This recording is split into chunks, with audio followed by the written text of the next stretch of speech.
Welcome to Hope is Here, bringing hope to those struggling with life's difficult situations. Welcome to Hope is Here. My name is GregJHorn, and one of my favorite subjects in college was history. And always just learn about history, especially when I was learning some just things of why we have the freedoms that we do. And there's so many heroes of the faith that maybe aren't well known this side of heaven, but man, there's people that have been missionaries that have gone and done things that leave a tremendous legacy. And we're going to take a look at a guy named Reverend George Stone, who his life is featured in a new book called A Modest but Crucial Hero, the life and legacy of the Reverend George E. Stone back in 1873 to 1899. So for those of you who love history, you're going to be in for a real treat today and tomorrow, as we're going to look at his life and how he gave it all up and just how God kind of directed his life. I know it's going to be an inspiration to you as we look at the story of a real hero of the faith. We're talking with the author of that, actually one of his distant relatives, the Reverend Judson Stone. And I love Judson Stone's background because on top of being a pastor like me, he's also been a corporate chaplain and a sports chaplain. And one of the things I love, Judson, is that before we get into the book is, you know, we'd love as pastors, honestly, for people to come with us to church on Sunday. But in the world we live in today, we actually need to go to the people and the places they're at. And as a corporate chaplain and a sports chaplain, man, that's such a great place to let people know about Jesus, isn't it? Yes, it is, Greg. And those two opportunities changed my life. I was a corporate chaplain and sports chaplain, FCA sports chaplain in Arlington, Texas, which became the new home of the Dallas Cowboys, which is your favorite football team. I hate to tell you this, but I'm a Green Bay Packer fan. Ouch. But anyway, as a sports chaplain in 2009, I got to stand on the star of the new stadium in Arlington when it opened up because Jerry Jones allowed the Arlington High School football teams to play their first round of playoff games in the stadium. Wow, what a treat it was for those young people. What a treat, and what a gift to them as well as to me, because I didn't do anything to get that privilege other than volunteer. Well, that is such a powerful thing. I've been fortunate this year to do the pregame devotion for the University of Kentucky men's basketball team. They have a chapel before their home games, and I've been fortunate to be a part of that. And the thing that I'm just so reminded of with these great athletes is that, you know, there's always still a God-sized shaped hole in all of us that only he can fill. Have you found that in dealing with a lot of athletes over the years? I have. You know, the high school football players and then the UT Arlington men's basketball team that I volunteered with as a team chaplain also there in Arlington. You know, they want significance, they want success, they want fame, they want to live their dream of playing the sport they love, whether it's football or basketball, and then just, of course, the larger sports world. And they can understand things, spiritual things. It can be related, spiritual things can be related to them because there's a team involved, there's a coach, support staff, you know, all that kind of stuff related to a successful sports team. Well, let's get to your book that you wrote, A Modest but Crucial Hero. Judson, why did you write this book? I wrote it because for two or three reasons in particular. One was, first of all, I felt that my family needed to have a full biography of this ancestor that we knew about but didn't know about in terms of the full story of his life. And secondly, as a result of my new faith in Jesus Christ, when I first became acquainted with this ancestor, distant ancestor in terms of a great-great-uncle, it was at a time when my interest in missions was just budding, and I was so impressed that we had an ancestor who served as a missionary over in the Middle East. And then thirdly, as I started researching his life, I said, this story has got to be told to the world. That was not my original intent, but I've got to tell this story to the world, to those that want to hear it. It was that inspirational.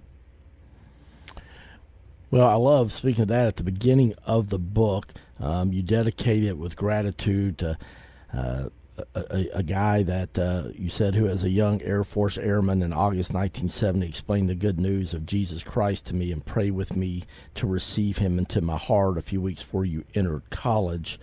And you said, with Howard's help and Christ's answer to my prayer, he changed my life to the glory of God. So tell us a little bit about that conversation as you dedicated this book to him. Well, a high school schoolmate in my brother's class invited me to a Campus Crusade for Christ meeting at the University, Northern Michigan University, north of the air base where we lived, where my dad was stationed. And I was the only one that accepted the invitation. That was my senior year in high school, the summer after my senior year in high school. I went, and this airman took an interest in me and invited me to his barracks. And I had grown up in the church with my parents. My parents were active Christians. I have 4 brothers. We all attended Sunday school, youth group, vacation Bible school. But I had never truly trusted in Christ for salvation from what I know now, what that means. And that airman helped me to do that in his barracks. We're in 4th floor barracks from across the road from the base exchange in northern Michigan, 150 miles north of Green Bay. That's why we were there when they won the first 2 Super Bowls. And so that's why I am a Packers fan. But more importantly, Howard took that spiritual interest in me and shared the little tract called Have You Heard of the 4 Spiritual Laws? And it was a very insignificant event emotionally or anything like that, but it became the life changer. A few days after praying with him, I saw changes in my life. First of all, the Bible became alive to me. Secondly, the chaplain's sermons were like just for me. And thirdly, I started trying to share my faith with my brothers and friends. Well, thank goodness for Howard Cleaver. Now 54 years since he introduced you to Christ, and the ripples have been made through your life as a pastor and as a sports chaplain and a corporate chaplain. But let's talk back about the book you wrote, A Modest but Crucial Hero, The Life and Legacy of the Reverend George E. Stone. Served 1873 to 1899 over through the Arabian mission. What made George so special? George came from a religious family in Mexico, New York, and their church was quite active with home and foreign missions at that time in the 1870s and 80s and into the 90s. And he was nurtured by men and women who loved the Lord, and he joined the church as a young boy. And at that time, he apparently, according to the minister's words, felt the hand of his master on his life from a very early age, and dedicated himself in college to foreign mission when he went to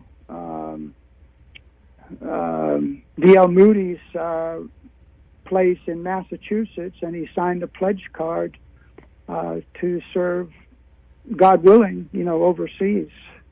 And then in his senior year of seminary, he heard about the Arabian mission, and he submitted an application and was accepted. His mentor was one of the co-founders of the mission, Samuel Zweimer.